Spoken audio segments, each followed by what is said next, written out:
विश्वं दर्पण दृश्यमान नगरी तुल्यं निजान्तर्गतं पश्यन्नात्मनि मायया बहिर्भूतं यथा निद्रया यः साक्षात् कुरुते प्रबोधसमये स्वात्मानमेवाद्वयं तस्मै श्रीगुरुमूर्तये नम इदं श्रीदक्षिणामूर्तये।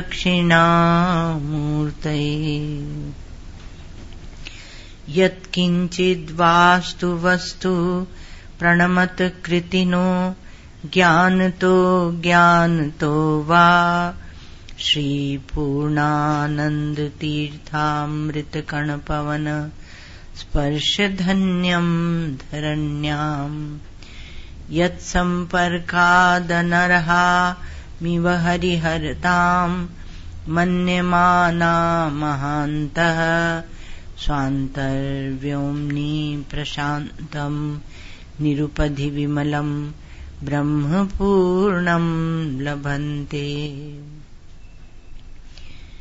अखण्डानन्द सम्बोध पूर्तये ब्रह्ममूर्तये सुधास्मित समाश्लिष्ट नेत्रान्तस्फूर्तये नमः। ॐ अज्ञानान्तर्गहन पतितान् आत्मविद्योपदेशै त्रातुं लोकान् भवदवशिखा तापपापच्यमानान् मुक्त्वा मौनं वटविटपिनो मूलतो निष्पतन्ति शम्भोर्मूर्तिश्चरति भुवने शङ्कराचार्यरूपा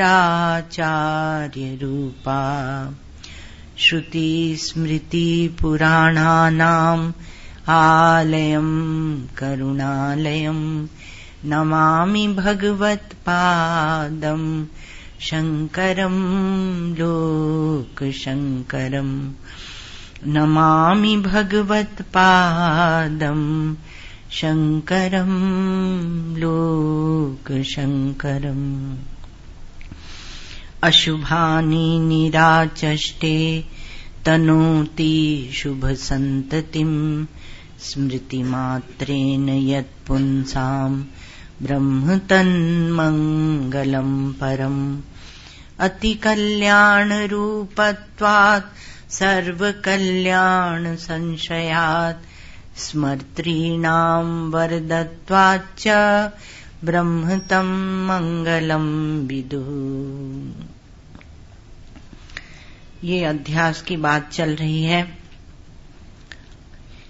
इसमें अध्यास के निरूपण का जो अभिप्राय है वह कोई कार्य कारण का भाव नहीं है कि उससे ये वस्तु उत्पन्न हुई कि नहीं उत्पन्न हुई, ये कार्य कारण लगाना कि किससे उत्पन्न हुई, कहाँ से हुई, ये कार्य कारण भाव लगाना ये इसका प्रयोजन नहीं है। क्योंकि 2 दिन से जो हम लोग विचार कर रहे हैं कि यहाँ कार्य कारण नहीं है सृष्टि में, किंतु विचार की शैली में दृष्टा दृश्य है। दृष्टा दृश्य को और कार्य और कारण दोनों ही दृश्य कोटि में जाते हैं, दृश्य कोटि में जाते हैं। नहीं समझना चाहिए कि कारण चेतन है और जगत जो कार्य है वह उससे उत्पन्न हुआ है और पहले था जगत, पहले नहीं था, पहले चेतन था, उससे जगत जड़ की उत्पत्ति हुई, अथवा पहले जगत था जड़ था जैसे चार्वाक दर्शन मानता है और उससे फिर चेतन की उत्पत्ति हुई। तो पहले था वह चेतन, बाद में हुआ वह जड़, वो बात नहीं है। अथवा पहले था वह जड़ और बाद में हुआ वह चेतन, वो बात भी नहीं है। व्यावहारिक जो जड़ है और व्यवहारिक जो चेतन है वो दोनों ही हमारे यहाँ दृश्य की कोटि में जाते हैं। क्योंकि इदम प्रत्यय का विषय बनता है और एक दूसरा, या तो आप कहिए कि अहम प्रत्यय का विषय बनता है अथवा आप कहिए अनिदम प्रत्यय का विषय बनता है। इसलिए दोनों जड़ कोटि में जाते हैं। तो सोपाधिक चेतन ही चेतन पद के नाम से हम उसका व्यवहार करते हैं।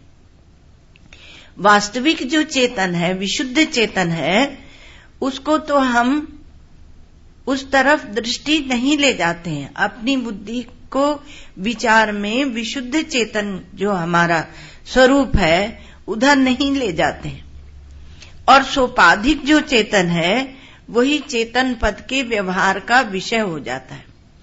उसको ही हम चेतन मान लेते हैं, उसको वो कॉन्शियसनेस। तो वो कॉन्शियसनेस जो एब्सोल्यूट है, प्योर है, उसको तो नहीं जानते। तो ये जो अशुद्ध मिला जुला उससे हम काम चलाते हैं। उसी प्रकार से जैसे कार्य कारण का विचार है, प्रतिदिन हम लोग कर ही रहे हैं कार्य कारण का विचार, देश का विचार, काल का विचार। तो लंबाई चौड़ाई की दृष्टि से तो चेतन में क्या है कहा, विभुत्व है। विभुत्व माने बहुत बड़ा व्यापक। और देहत्व है, जितना देह है उतना मध्यम परिणाम बोलते हैं दार्शनिक भाषा में उसे, दर्शन शास्त्र में विभु परिमाण परिणाम और मध्यम परिणाम माने देह के आकार का, और अणु परिणाम। कोई उसे अणु मानते हैं, कोई उसे मध्यम मानते हैं देह परिणाम, और कोई उसे विभु मानते हैं। तो ये विभुत्व, देहत्व और अणुत्व वेदांत दर्शन ने कहा कि ये सब औपाधिक ही है।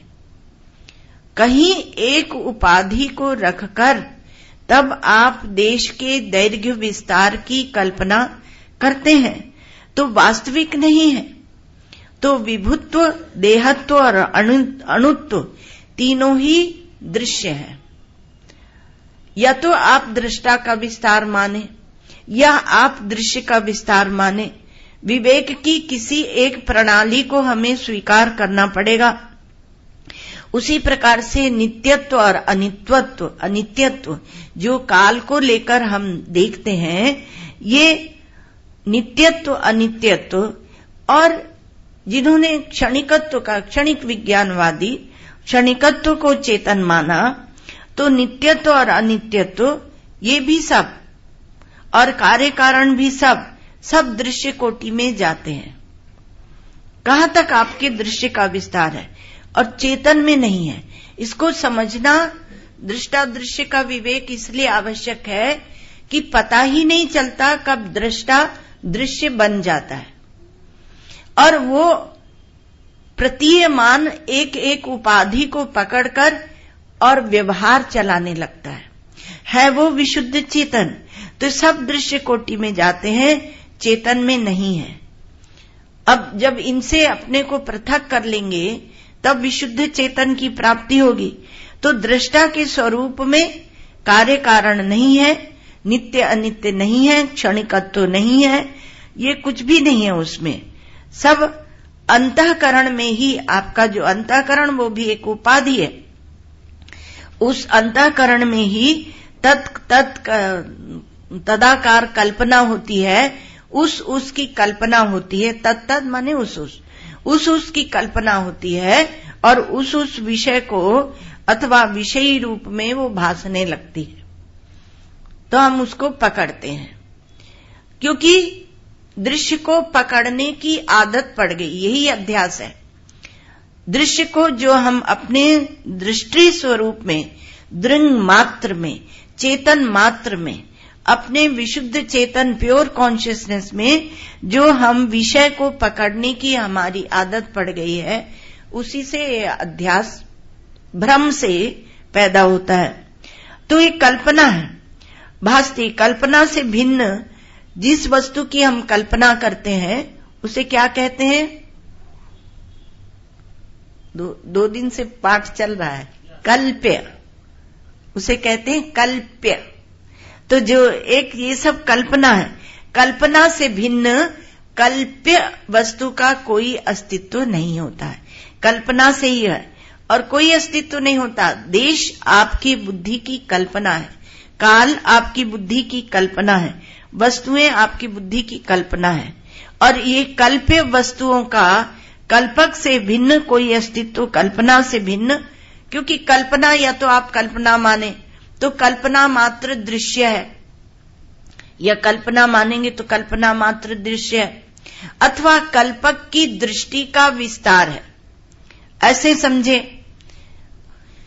कल्पक की दृष्टि क्या कल्पक से पृथक होगी? कल्पना करने वाले को कहेंगे कल्पक, और जो कल्पना करते हैं, कल्पना शब्द तो आप जानते हैं पर कल्पक आप नहीं जानते, और कल्प्य भी नहीं जानते, भूल जाते हैं।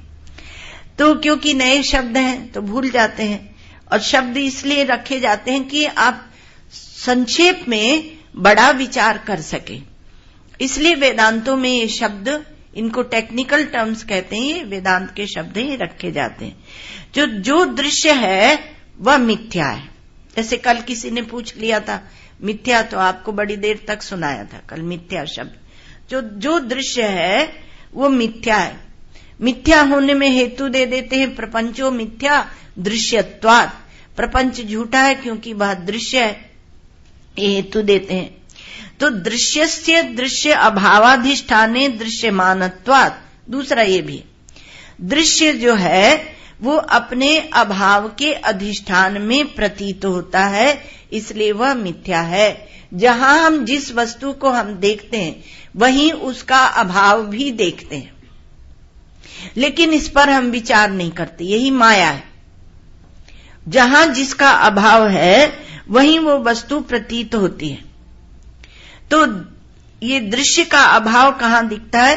तो आत्म वस्तु जो दृंग मात्र है, जो चेतन मात्र है, ज्ञान स्वरूप में यह दृश्य, यह ज्ञेय, ये दिख रहा है, ये दिखता है, लेकिन इसका अस्तित्व नहीं है। अस्तित्व किसका है? अस्तित्व आप थोड़ी देर के लिए मान लीजिए और व्यवहार चला लीजिए, लेकिन व्यवहार का भी कोई पारमार्थिक माने सदा रहने वाला अस्तित्व नहीं है, बदलता रहता है।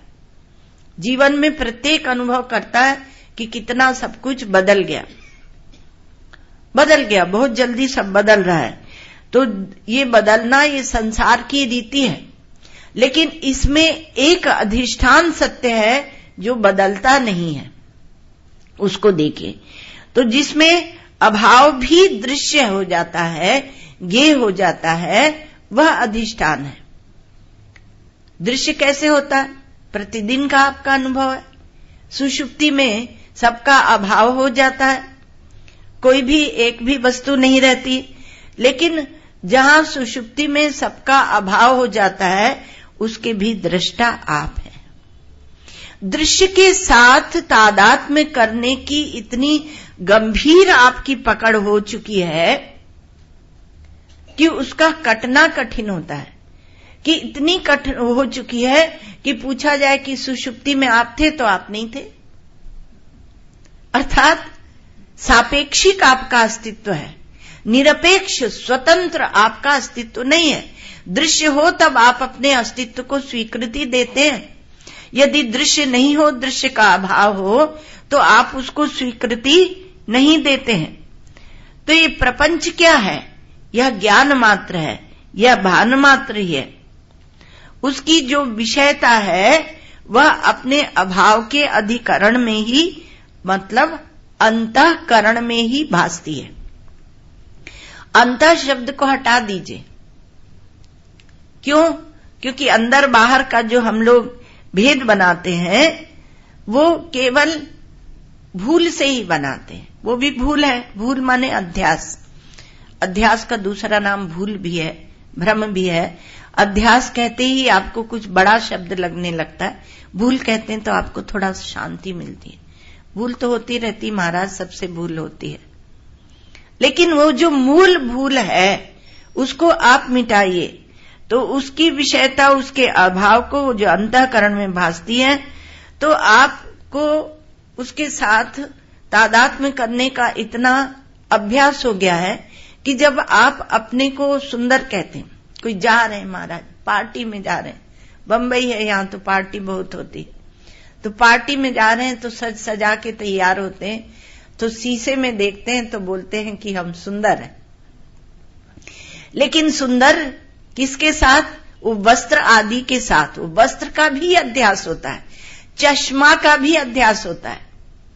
हमारे श्री महाराज जी कहते हैं कि चश्मा लेके आए अमेरिका से, और वो जब नाक के ऊपर चमकता है तो बोलते हैं ओहो हो, इस चश्मा को पहनकर हम कितने सुंदर लगते हैं।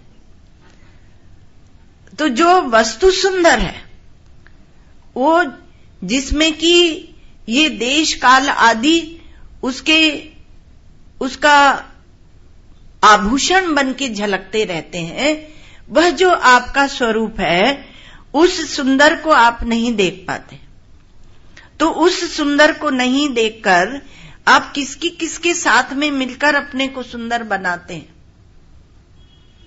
तो चमड़ी को लेकर सुंदर बनाते हैं, उतना ही नहीं, वो कोट पैंट के साथ भी अपने को सुंदर बनाते हैं।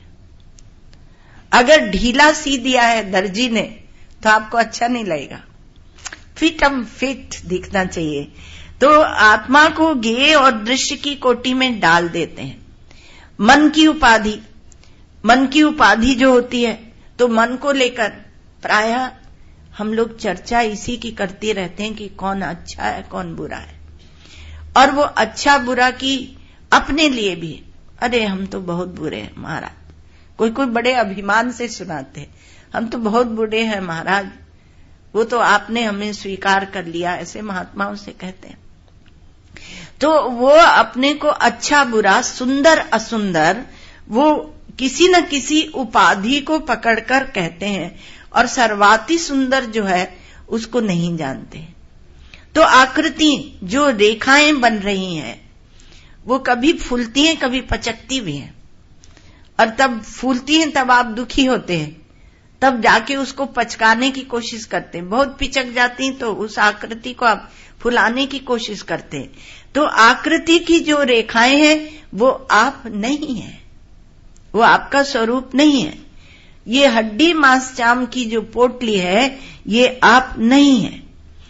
इंद्रियों की उपाधि से जो आप अपने में कर्तृत्व भोक्तृत्व आरोपित कर रहे हैं, और उसके कारण अपने को पापी पुण्यात्मा सुखी दुखी मान रहे हैं, सारा विस्तार अध्यास का है, ये आप नहीं है।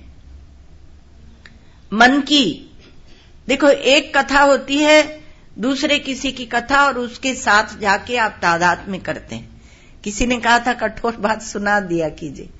हाँ, आप राम की कथा सुन रहे हैं, कृष्ण की कथा सुन रहे हैं, और उन घटनाओं के साथ आप तादाद में करते हैं। आपका अंतःकरण थोड़ी देर शीतल होता है, थोड़ी देर उग्र होता है, थोड़ी देर पवित्र होता है, और आप अपने अहंकार को वहां बहुत तोषित करते हैं कि हमने भगवान की कथा सुनी। ये कठोर में कठोर बात हम खुद ही नहीं बोल पाते, क्योंकि भक्ति को चोट लगती है तो वक्ता को भी चोट तो लगती है थोड़ी बहुत, ऐसी बात है। तो उपाधियों से हम जुड़े रहते हैं। तो उपाधि से, अंतःकरण की उपाधि से, मन की उपाधि से, इससे हम जुड़े रहते हैं। इसकी उस उपाधि, वो एक कथा वो होती है, और एक कथा होती है कि आपकी समग्र उपाधियों का ध्वंस किया जाए। अब कौन सी कथा पसंद करेंगे? एक मन को लालन, मन का लालन पालन होता रहता है, उसको बड़ा सुंदर बनाते रहते हैं। और एक कथा वो होती है, श्री महाराज जी इतना उत्कृष्ट सत्संग करके ये कहते थे, हम कथा कराए, सत्संग कराए वो नहीं कहते थे, हम कथा कराए, क्योंकि परमार्थ दृष्टि से वो भी एक कथा है।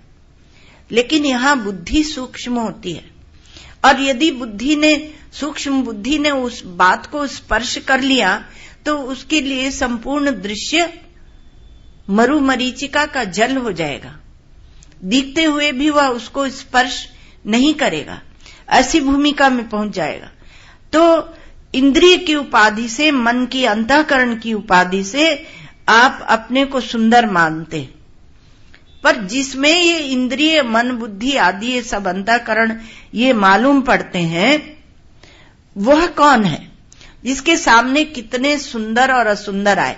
आकृतियों को आप पकड़ते हैं ना, आकृति को पकड़कर अच्छा बुरा अष्टावक्र जी ने हंसी उड़ाई थी, वो कथा आप जानते हैं। लेकिन आकृतियों को पकड़कर आप लेकिन कितने सुंदर और असुंदर आए और उसी में उसी को आपके में समा गए, आपके सामने ही आप ही बने। जो आकृति को आप देखते हैं और तादाद में करते हैं, आप वो बन जाते हैं। आप हिप्पोपोटामस बनते हैं, आप राइनोसेरोस बनते हैं, आप क्या क्या नहीं बनते, वो डायनासोर बनते हैं।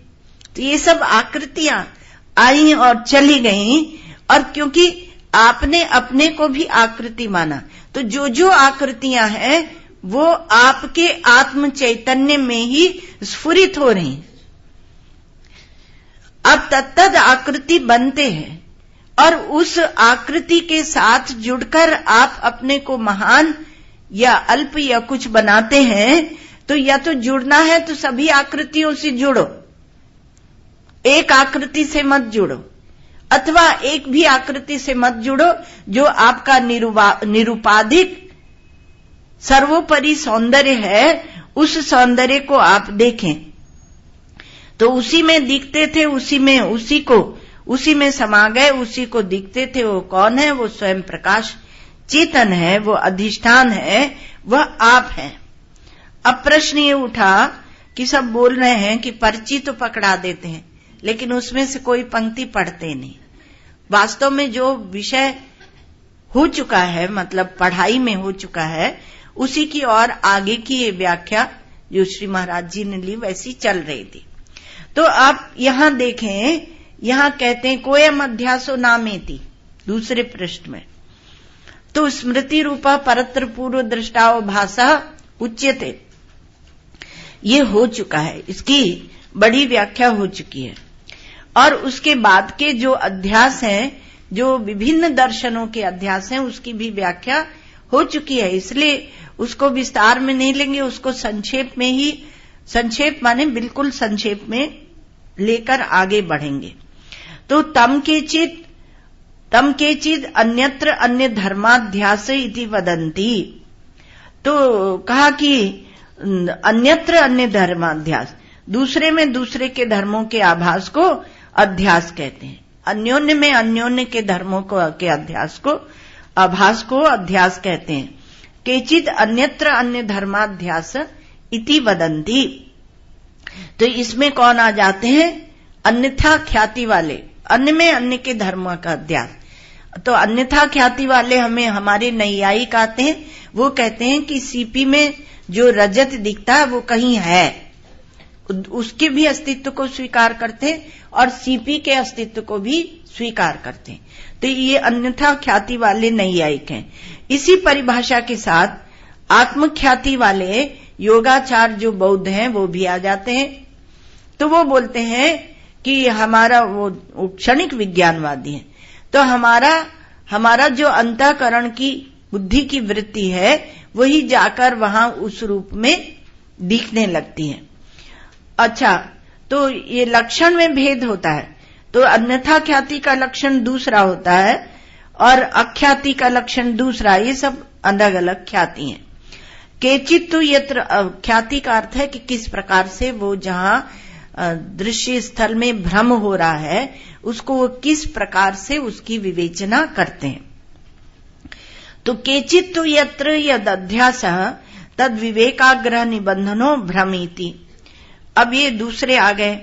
तो ये अख्याति वाले सांख्य हैं और मीमांसक है, वो बोलते हैं भ्रम नहीं है, ये जो दृश्य प्रपंच है ये सत्य है, इसको भ्रम मत मानो।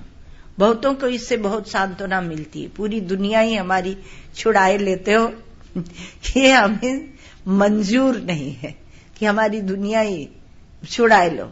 वो पुराना एक गाना होता था, बोलते थे कि ये जिंदगी के मेले दुनिया में कम न होंगे, अफसोस हम न होंगे। उल्टी बात, तो उल्टी बात है, वहां कोई अनुभूति की सत्य की बात नहीं है, ये है नहीं। तो आप हैं तो आपसे इसकी सत्ता है, आप नहीं है तो दृश्य प्रपंच की, विश्व प्रपंच की सत्ता नहीं है। तो केचित तो ये अध्यास, कुछ तो ऐसे हैं कि कुछ लोग कहते हैं कि अध्यास के अधिष्ठान का ठीक ठीक विवेक न होने के कारण उसमें उत्पन्न भ्रम ही अध्यास है। अर्थात विवेक कर लेने से कोई भ्रम नहीं है, विवेक ठीक नहीं हो रहा है और भ्रम है। असल में अध्यस्त और अधिष्ठान दोनों को, एक वो भी है जो दोनों को मिथ्या मानते हैं। तो अन्य तो यत्र यद अध्यास तस्यैव विपरीत धर्मत्व कल्पनाम आचक्षते इति, केवल पढ़ रहे हैं, व्याख्या हो चुकी है, इसलिए आप घबराइएगा नहीं, क्योंकि अब आपको इसको नहीं विचार करना पड़ेगा। तो ये शून्यवादी हैं, माध्यमिक, इनकी असत ख्याति होती है। तो वो कह देते हैं, शून्यवादियों की जो ख्याति है कि ये दोनों ही मिथ्या, अध्यास, अध्यस्त और अधिष्ठान दोनों ही मिथ्या हैं। तो ये अन्यथा ख्याति, आत्म ख्याति, शून्यवादियों की ख्याति वो सब है। लेकिन भगवान शंकराचार्य ने कहा कि हम किसी को काटते नहीं हैं। ये बात ये समझानी थी उनका, तो संक्षेप में बता के भगवान शंकराचार्य ने कहा हम किसी को काटते नहीं हैं। जिनकी जो भी ख्याति हो उसका वर्णन करके और कहा जिनकी जो भी ख्याति हो वो रहे, हम किसी को काटते नहीं हैं। पर सबकी जो ख्याति है उसमें कोई एक समन्वय की भी बात है, एक समानता भी है, हम उसकी बात कहते हैं। उस पर आ जाइए तो कहते हैं सर्वथापि तू अन्यस्य अन्य धर्मावभासताम न व्यभिचरति। सर्वथापि क्या है कि अध्यास के समस्त लक्षणों में अन्य के धर्मों की प्रतीति, अन्य के धर्मों की प्रतीति, इस लक्षण का तो कहीं कभी व्यभिचार नहीं हो रहा। अर्थात ये तो सभी में मौजूद है, तो ये सभी में मौजूद है। और दृष्टांत दिया तथा च लोके अनुभवा, उसका लोक में अनुभव है। शुक्तिका ही रजतवद अवभासते एकश चंद्र सद्वितीय वद इति। तो लोक में इसका अनुभव है कि शुक्ति जो है सीपी, वो चांदी रजत के समान भासित होती है और एक चंद्रमा दो की तरह प्रतीत होता है। दो दृष्टांत दिए भाष्यकार भगवान ने, तो हम लोग इस पर विचार कर रहे हैं। तो कहा कि तथा च, हम किसी को काटते नहीं, हमें क्या जरूरत है किसी को काटने की। सब लक्षणों में वो एक समानता है, वह समानता है, वह तो वस्तु स्वयं अपने को जाहिर कर देती है। तो समानता, क्योंकि एक सत्य तो है ही। कोई बोलते हैं कि कलयुग में धर्म के 3 चरण हट जाएंगे, तपस्या, दान इत्यादि, किंतु जो सत्य है वो चरण रहेगा, क्योंकि सत्य के बिना कुछ होता नहीं। इसलिए कलयुग में भी जो झूठ बोलते हैं वो सामने सत्य को रखते हैं, अर्थात लोगों को दिखाते हैं कि हम सच बोल रहे हैं, और बोलते होते हैं झूठ, सरासर झूठ बोलते होते हैं, लेकिन लोगों को ऐसे दिखाते हैं कि हम सच बोल रहे हैं। तो सच को कोई नकार नहीं सकता, वो सब उसको स्वीकार करते ही हैं। उसी प्रकार से जो सत्य है, भाष्यकार भगवान ने कहा कि जो एक सत्य है उसको कोई भी दर्शन नकार नहीं सकता। उन्हें चाहे बौद्ध हो, चाहे जैन हो, चाहे अन्यथा ख्याति, आत्मख्याति, असत ख्याति, सत्ख्याति, अख्याति, जो भी ख्याति हो, लेकिन चाहे न्यायिक हो, योगाचार हो, अथवा कर्म मीमांसा वाले पूर्व मीमांसक हो, सांख्य हो, योग हो, कोई भी दर्शन हो, लेकिन अन्य में अन्य का आरोप होता है, वहां वस्तु का इसको ये नकार नहीं सके, क्योंकि जो सच है इसके पीछे वह स्वयं अपने को जाहिर कर देता है। तो कई प्रकार से वो मीमांसा करते हैं, मीमांसा माने विचार, तो विचार करते हैं, तो कहते हैं कि मन में चीज है और बाहर मालूम पड़ती है। एक लोगों ने ये कहा, इसी में इस प्रकार से समान रूप से हम उसको कर लेते हैं। मन में चीज है और बाहर मालूम पड़ती है। आपके क्षणिक विज्ञानवादी इत्यादि इसमें आ जाते हैं। और एक कहा कि बाहर चीज है और मन में मालूम पड़ती है, और कहा मन में और बाहर दोनों जगह चीज है और मालूम पड़ती है, और मन में भी नहीं है, बाहर भी नहीं है और मालूम पड़ती है। शून्यवादी है। तो शून्यवादियों ने शून्यवादी जिनकी असत ख्याति है, असत में असत का अध्यास हो रहा है, असत ही अधिष्ठान है और असत ही का अध्यास होता है। तो अपने स्वरूप को ना जानकर ये मालूम पड़ना है। वेदांत ने कहा कि मालूम पड़े तुम्हें, चाहे अंदर से बाहर, बाहर से अंदर, अंदर बाहर दोनों नहीं। तुम 4 कक्षा बनाते हो, लेकिन अपने स्वरूप को ना जानकर और फिर जब ये मालूम पड़ता है तो इसे हम इस मालूम पड़ने को अपने से पृथक देख रहे हैं। इसलिए हमारी अनिर्वचनीय ख्याति है। जब तक अनुभूति नहीं हुई तब तक आप इसको लेकर विचार करें। विचार करने के बाद फिर एक अपने आत्म स्वरूप के अतिरिक्त और कुछ नहीं है। ये बात याद रखना, जगत मिथ्या नहीं, ब्रह्म सत्यम, क्योंकि इसका ध्यान रखना।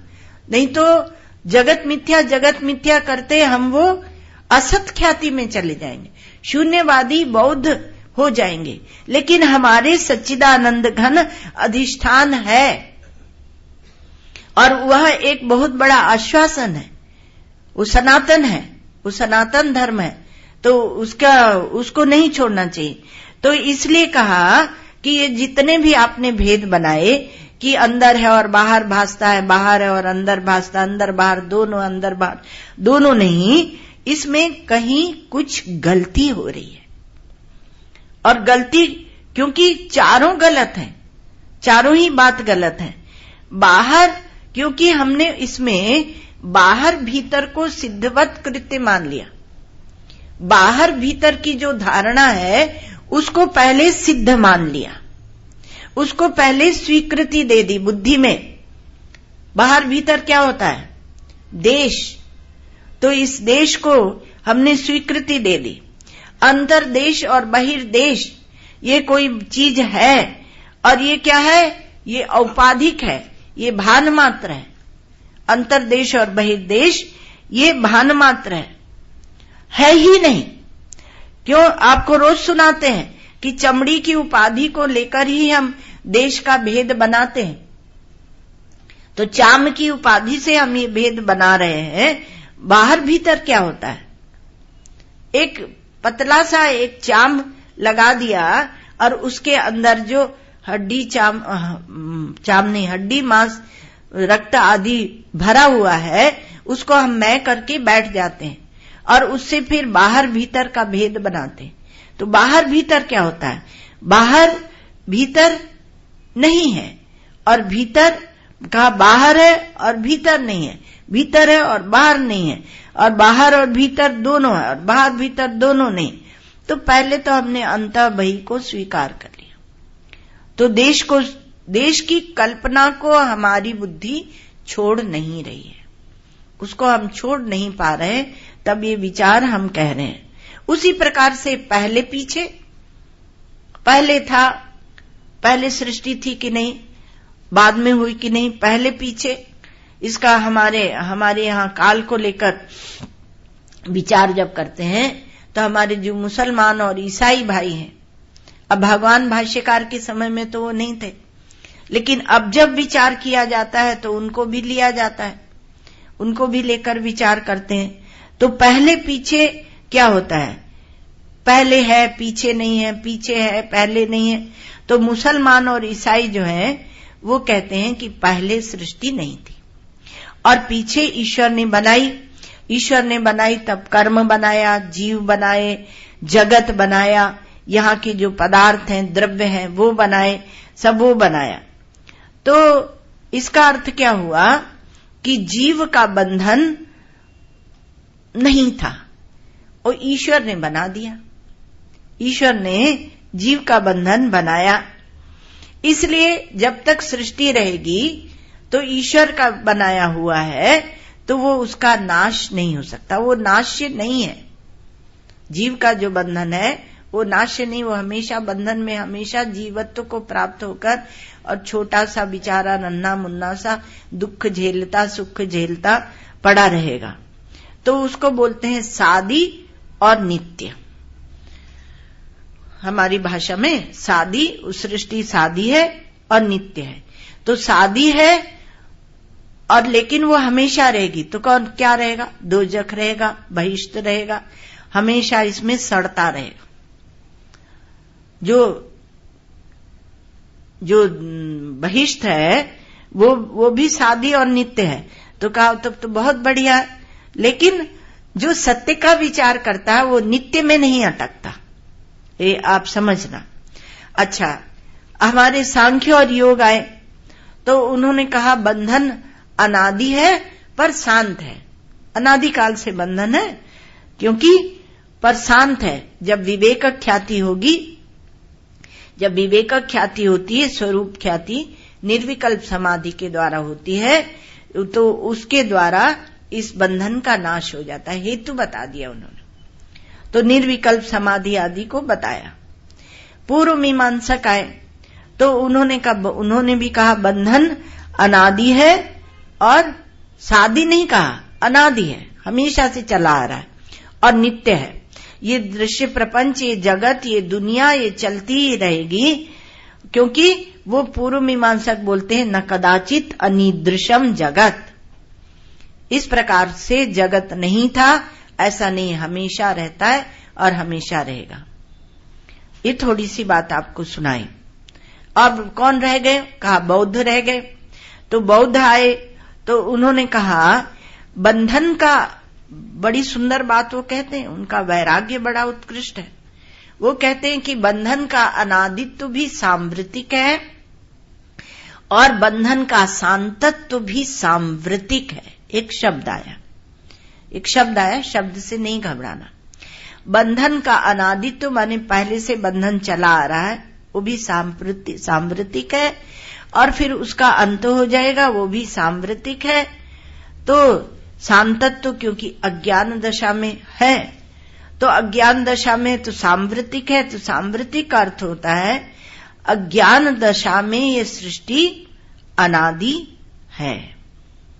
अज्ञान दशा में सृष्टि अनादि है और शून्यतापत्ति होने पर, अर्थात शून्यता की प्राप्ति होने पर इसका निर्वाण हो जाता है। तो ये बौद्धों ने इसको सांवृतिक कहा। तो देश काल वस्तु वेदांती आए। अब वेदांती आए आखिरी में, तो उन्होंने कहा कि अबाधित एक सत्य है जिसका कभी भी अभाव नहीं होता, और वह आत्म सत्ता है, वह अबाधित सत्य आत्म सत्य है।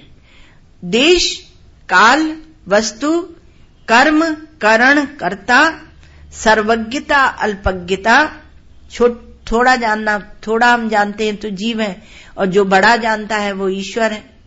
ये सब के सब औपाधिक हैं, ये दृश्य है और प्रकाश्य है, और आप दृङ्मात्र दृष्टा है। तो दृश्य दृष्टा के अतिरिक्त और कुछ भी नहीं है। तो दृश्य जो है वो दृष्टा के अतिरिक्त कुछ नहीं है, क्योंकि दृष्टा की ही दृष्टि का विलास है। दृष्टि दृङ्मात्र ही है, दृङ्मात्र ही है। तो दृष्टि क्या है? ये दृष्टि ही जिसको बोलते हैं शक्ति, शक्ति शक्तिमान, दूसरे शब्दों का प्रयोग करते हैं तो बोलते हैं शक्तिमान भगवान है, शिव है, और उनकी शक्ति है, उससे सृष्टि होती है। तो शक्ति, ये दृष्टि से ही दृश्य का विस्तार होता है। प्रत्येक चैतन्य वो अद्वितीय है, अभिन्न है। प्रत्येक चैतन्य से अभिन्न होकर ही अद्वितीय ब्रह्म, और उसके अतिरिक्त और अन्य कुछ भी नहीं, ब्रह्मातिरिक्त और कुछ भी नहीं ब्रह्म से। और ब्रह्म क्या है? प्रत्येक चैतन्य से अभिन्न है और वह दृङ्मात्र है। तो आत्म वस्तु जो ब्रह्म वस्तु है वह अन्य रूप से भासती भर है। कोई को बोलते हैं कि शक्ति की ही उपासना करो, उसी से पूरा दृश्य जगत प्रकट हो रहा है, तो उसकी उपासना करो। वो शिव की उपासना करने की क्या आवश्यकता है? तो महाराज बोलते हैं कि शिव जब शक्ति के बिना कुछ नहीं है तो शक्ति की उपासना करो। तो क्या है कि वो आत्म वस्तु जो वस्तु है, ब्रह्म वस्तु है, वह अन्य रूप में भासती मात्र है। वो शक्ति अपने शक्तिमान से भिन्न नहीं है। काल, अब इसमें बड़ा सुंदर आपको विचार सुनाएंगे, बड़ा आपको अच्छा लगेगा। काल जो है वो काल मान लो क्षण से प्रारंभ कीजिए तो क्षण के रूप में है, पर क्षण आदि जो विभाग है वो काल में नहीं है। क्षण, घंटा, क्षण, मिनट, घंटा आदि ये क्या है कि वो काल में नहीं है, काल में नहीं है। काल से पहले भेंट कीजिए, उससे मिलिए, तब आपको पता चलेगा कि उसमें काल में ये जो खंड खंड काल है, विभाग है, वो नहीं है। तो मृत्यु से मिलिए, काल माने मृत्यु, तो मृत्यु रूप में काल के दर्शन हमारे श्री महाराज जी कहते हैं कि हमें कई बार दर्शन हुए, बैठे बैठे हुए, साधना में बैठे तब हुए, और लेटे हुए बीमारी में हुए, और चारों बार ये पता चला कि काल निरअवयव है। अब आपको मरने की जरूरत नहीं है, ये वेदांत मरने की विद्या नहीं है, ऐसे मरने की, दृश्य के मरने की विद्या है, लेकिन आप अमर हैं, अमर तत्व हैं, उसकी विद्या है। तो मरने की अर्थात आप उस समय पे जाइए, उस स्थान पर जाइए जहां काल नहीं रहता, जैसे आपकी सुषुप्ति, तो वहां काल नहीं रहता, तो काल वहां निरअवयव हो जाता, उसके टुकड़े नहीं होते। अवयव माने टुकड़े, एक हाथ है, एक पांव है, ये क्या है, टुकड़े टुकड़े है। ये शरीर में अवयव है, ये अवयवमान है, हाथ है, पांव है, ये इसके टुकड़े हैं, ये इसके अवयव हैं। लेकिन काल क्या है, तो कहा निरअवयव है। तो कहा कि क्षण, सेकंड उसी से क्षण से बनता है, क श और न से क्षण बनता है, और श का न कर देते हैं, उलट देते हैं तो सेकंड हो जाता है। तो क्षण, घंटा, दिन, रात, पक्ष, मास, वत्सर, वत्सर माने वर्ष, एक वर्ष, वत्सर, युग, कल्प, महाकल्प, मनवंतर आदि जो कालिक विभाग है वो सब काल में नहीं है, काल में नहीं है। तो कहा कि हे काल महाराज, यदि आप निरअवयव हैं, आप में विभाग नहीं है, तो आप सत हैं, और भूत, भविष्य और वर्तमान आप में कल्पित है, कल्पित है। तो भूत, भविष्य और वर्तमान आप में कल्पित है, और यदि उसकी कल्पना न हो, कल्पित नहीं हो, तो आप तो अपने निरअवयव रूप में ब्रह्म ही है, विशुद्ध चैतन्य ही है। तो काल ने कहा, हां, हमारी आत्मा ब्रह्म है। परंतु ये लोग क्या करते हैं, मूढ़, जो अध्यास को, भ्रम को स्वीकृति दिए हुए हैं, ये भ्रमित जो लोग हैं, ये क्या करते हैं कि सूर्य से हमको मिला देते हैं, चंद्र से मिला देते हैं, पृथ्वी से मिला देते हैं, और तो और घड़ी से मिला देते हैं। हम तो निरअवयव काल है, और अपनी आत्मा ब्रह्म से हम पृथक नहीं है, लेकिन ये हमें सूर्य से, चंद्रमा से, पृथ्वी से, घड़ी से मिलाकर हमारे टुकड़े टुकड़े करते रहते। काल ने कहा कि मैं तो महाकाल हूं, लेकिन जब मुझे काल बना देते हैं, फिर टुकड़े कर देते हैं, तो मैं जो निरअवयव, निराकार, निर्विशेष, मैं अपनी कल्पना के अधिष्ठान चैतन्य से पृथक नहीं हूं। जिस अधिष्ठान चैतन्य में काल की कल्पना हो रही है, मैं उससे पृथक नहीं हूं। वास्तव में ब्रह्म जो तत्व है वही काल में आरूढ़ होकर, और तब उसका नाम हो जाता है नित्यत्व, नित्य रूपेण भासने लगता है। तो नित्यत्व रूप से वह भासता है। तो यहां महाराज जी ने सुनाया कि एक बार पौराणिक मृत्यु आई, तो उसमें क्या हुआ कि वमन हुआ, और हम संक्षेप में सुनाएंगे, महाराज जी ने तो बहुत रस लेके सुनाया। तो वहां कहा कि पौराणिक मृत्यु आई और वमन हुआ और फिर मूर्छा हो गई। तो देखा कि एक काली काली औरत, काले बाल खोले, काले वस्त्र पहने और खड़ग लिए और दौड़ती आ रही है। तो श्री महाराज जी बोलते हैं उस समय पौराणिक संस्कारों का उदय हो गया और 2 बार बैठकर साधना कर रहे थे तो शरीर में प्राण खींचे और खींचकर मस्तिष्क में पहुंच गए। तो लगा कि शरीर छूट गया, अब मर जाऊंगा, ऐसे मन में ऐसे लगा कि अब मर जाऊंगा। तो लेकिन क्या हुआ, जो अनुभव करने वाला है वह मरता नहीं है। आप जो शुद्ध अनुभव स्वरूप है, अनुभविता है, वो कभी मरता नहीं है। और मोटर में चलते चलते, यहां तो महाराज जी ने बहुत हंसाया कि मोटर में चलते चलते और हमें ऐसे लगा, सो गए। दंगे हो रहे थे कलकत्ते में, तो दंगों में घूम रहे थे लोगों की मदद करने के लिए। तो साथी थे सब ये गीता प्रेस वाले, तो वो सो गए। तो देखा कि भक्तों ने बहुत खिलाया है और बहुत खिलाया तो हमारा पेट फट गया। पेट फट गया तो हम मर गए। अब हम देख रहे हैं कि ये सब लोग ले जा रहे हैं, आग में जला रहे हैं और हम देख रहे हैं। और फिर उसके बाद बड़ी चर्चा हो रही है, महाराज जी ऐसे थे, स्वामी जी महाराज, सब बड़े बड़े लोग सब चर्चा कर रहे हैं। तो महाराज जी ने कहा वहां पर कि देखना तुम लोग सावधान रहना, उस सपने का तात्पर्य है ये भगत लोग जो है वो बहुत खिलाते और पेट फाड़ देते हैं, ऐसे हंसाए है। तो किसी भी अवस्था में ये अनुभव नहीं होता है कि मैं मर गया। देह मर गया इसका अनुभव हो सकता है, लेकिन देह मर गया किंतु जिसे अनुभव होता है वह जीवित ही रहता है। यह मृत्यु कि मैं मरता हूं, यह एक भ्रामक धारणा है, यह अनुभव नहीं है।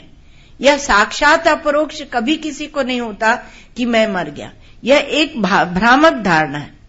तो आत्मसत्ता, उसका बोध एक निर्भयता की वस्तु है।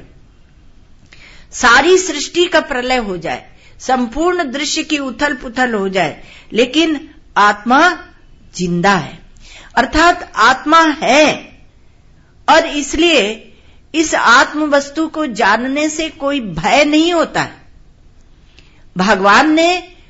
भगवान श्री कृष्ण ने अर्जुन को जब गीता में निरूपण किया है तो इसलिए किया है कि कोई भय, कोई अटकाव उसकी बुद्धि में, कोई मोहग्रस्त बुद्धि ना रह जाए। आप ये जान ले कि मैं अमर हूं, मेरी कभी मृत्यु नहीं होती है, इसको जानकर आप मृत्यु के मुख में कूद सकते हैं। इसलिए द्वामिमो पुरुषौ लोके सूर्य मंडल भेदिनो यति परिव्राट योगिश्च रणे चाभिमुखे अतः।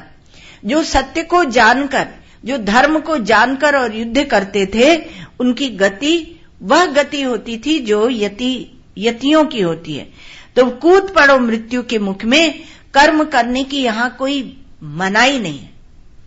ये ब्रह्म विद्या, ये वेदांत विद्या, ये सर्वांगीण जीवन के विकास की ओर आपको ले जाती है। ये आपको निकम्मा नहीं बनाती है कि आपको निकम्मा बना दे। तो एक जब वस्तु सत्य को आप समझ लेते हैं तब उसके बाद जीवन की चमक दूसरी होती है। तो निर्भय होकर कर्म कीजिए, निर्भय होकर समाज सेवा करें, उपासना करें, डरते डरते नहीं। लेकिन होता क्या है, ये वेदांत विद्या क्यों आई? क्योंकि हम करते क्या है कि इस चमड़ी की कोठरी में बैठकर और वहां हम ईश्वर का संयोग चाहते हैं। जो ईश्वर, जो जिसको देश काल द्रव्य कार्य कारण कहीं बांधा नहीं जा सकता है, उस ईश्वर को हम इस चाम की कोठरी में चाहते हैं। और बाहर आ गए तो कहा वियोग हो गया, तो वियोग की आशंका हो जाती है, हम घबरा जाते हैं।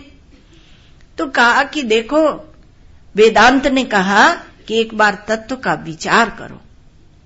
और तत्व का विचार करने से आपकी कोई भक्ति अटकेगी नहीं, किंतु ज्ञान की आग में पहले आप इस चाम की कोठरी को जला दीजिए, इसका विध्वंस कर दीजिए और फिर खुले मैदान में ईश्वर से मिलिए, छोटी सी कोठरी में नहीं। तो यहां वहां अंतर्मुख, और अंतर्मुख हो कि यहां हो कि वहां हो, तीर्थ स्थान में हो अथवा तो कहीं भी तीर्थ स्थान में हो अथवा गंदे से गंदे स्थान में हो, वो उसकी कल्पना में हो नहीं रही इसलिए बोल नहीं पा रहे, तो कहीं भी हो, यत्र तत्र सर्वत्र हो, अंतर्मुख हो कि बहिर्मुख हो, सभी स्थान में, सभी रूप में, सर्व रूप में ईश्वर है। और सर्व रूप में ईश्वर है, लेकिन हम उसे पहचानते नहीं। न पहचानने के कारण हम उसे दर दर भटकते हुए ढूंढते हैं। एक कहता है, एक संप्रदाय कहता है हमारे उसमें भर्ती हो, दूसरा कहता है हमारे उसमें भर्ती हो। गुरु और गुरु में कोई अंतर नहीं होता, लेकिन एक गुरु में, इस गुरु में भर्ती हो कि नहीं, इस गुरु के झंडे के नीचे, खेमे के नीचे आ जाओ तो ज्यादा बढ़िया रहेगा आपके लिए। सत्य है, वो सत्य है, वो सर्व रूप में है, सर्वकाल में है, सर्वदेश में है, कहीं उसका अभाव नहीं है। जिसका अभाव नहीं होता उसे ही हम सत्य कहते हैं, उसे पहचानते नहीं है। तो पहचाने, वेदांती कहता है कि आप उसे पहचाने। एक बार क्या हुआ कि एक भक्त थे, उन्होंने गुरु जी से मंत्र लिया और बहुत लगन से वो भगवान का भजन करते रहे। भगवान का भजन करते रहे तो भगवान प्रकट हो गए और भगवान ने कहा कि हम भगवान हैं। तो वो शिष्य ने कहा कि पहले मैं गुरु जी से पूछाऊं कि भगवान कैसे होते हैं। तो गुरु जी के पास गए। गुरु जी हमेशा ध्यान भजन में रहते थे, तो गुरु जी अपना ध्यान जप कर रहे हैं। तो इसने कहा कि गुरु जी कोई प्रकट हुए हैं जो अपने को भगवान कह रहे हैं, तो मैं कैसे समझूं कि वही भगवान है? भाई प्रमाण तो गुरु देंगे, तो मैं कैसे समझूं? कोई प्रकट हुए और कह रहे हैं। तो थोड़ी देर बात चलती रही, तो गुरुजी अपने ध्यान में थे, तो गुरुजी ने कहा कि जाओ जाके पहचान लो, भगवान बकरे की तरह होते हैं। भगवान ने खींच में कह दिया, गुरुजी ने खींच में कह दिया। अब ये जिनके सामने भगवान प्रकट हुए थे, साधक सरल शुद्ध, ये आए, इन्होंने कहा कि गुरुजी कह रहे हैं कि भगवान बकरे की तरह होते हैं। तो भगवान जो चतुर्भुज थे, शंख चक्र गदा पद्म लिए हुए, तो भगवान बकरा हो गए। तो कहा कि लो, उसने आके कहा कि हमारे गुरुजी कहते हैं बकरे की तरह होते हैं, तुम तो बड़े सुंदर दिख रहे हो, चमाचम चमक रहे हो। तो भगवान उसी समय बकरा हो गए। भगवान को कोई भी रूप लेने में कोई परहेज नहीं है। मत्स्य कूर्म वराह जो चाहे बना लो, बन जाएंगे। तो अब वो सोच में पड़ गया कि अभी तो इन्होंने रूप बदल दिया, तो कान पकड़कर और लेके गए, बकरे का कान पकड़ के। तो बकरेश्वर भगवान को लेकर गए और गुरुजी से बोला, देखिए गुरुजी, ये है बकरेश्वर भगवान। अब गुरुजी तो उनको देखे बकरा और चेला जी उनको देखे भगवान। वो कहते ना, गुरु गुड़ रह गया, चेला शक्कर हो गए। तो उनको तो बकरा दिखे। तो ईश्वर की पहचान की बात है, सर्वरूप उनके हैं। यदि आप तत्वतः ईश्वर को जान लेते हैं तो सर्वरूप में, एक रूप में जो ईश्वर होता है उसकी आवश्यकता होती है, क्योंकि उससे प्रेम होता है, वो उपास्य होता है। तो एक रूप तो है, उससे मन नहीं तो एकाग्र नहीं होगा। लेकिन यदि दूसरे रूपों में जो ईश्वर होता है उससे हम द्वेष करें, उसको हम कुल्हाड़ा माने, तो इसके द्वारा मानो ईश्वर को ही काट देते हैं। जो बुत परस्ती करते हैं तो ईश्वर को ही काट देते हैं। एक रूप में बांधकर ईश्वर के साथ अन्याय कर दिया। वो अरूप है, तो अरूप को भी तो आपने रूपों के सामने खड़ा किया ना। तो ईश्वर रूप, स्थान और काल के बंधन से अतीत है, उससे विनिर्मुक्त है, वो इस किसी में बंधता नहीं है। लो समय तो हो गया। ओम सर्वे भवन्तु सुखिनः, सर्वे सन्तु निरामया, सर्वे भद्राणि पश्यन्तु, मा कश्चित् दुःखभाग् भवेत्। असतो मा सद्गमय, तमसो मा ज्योतिर्गमय, मृत्योर्मामृतं गमय। ओम पूर्णमदः पूर्णमिदं पूर्णात् पूर्णमुदच्यते, पूर्णस्य पूर्णमादाय पूर्णमेवावशिष्यते। ओम शांति शांति शांति।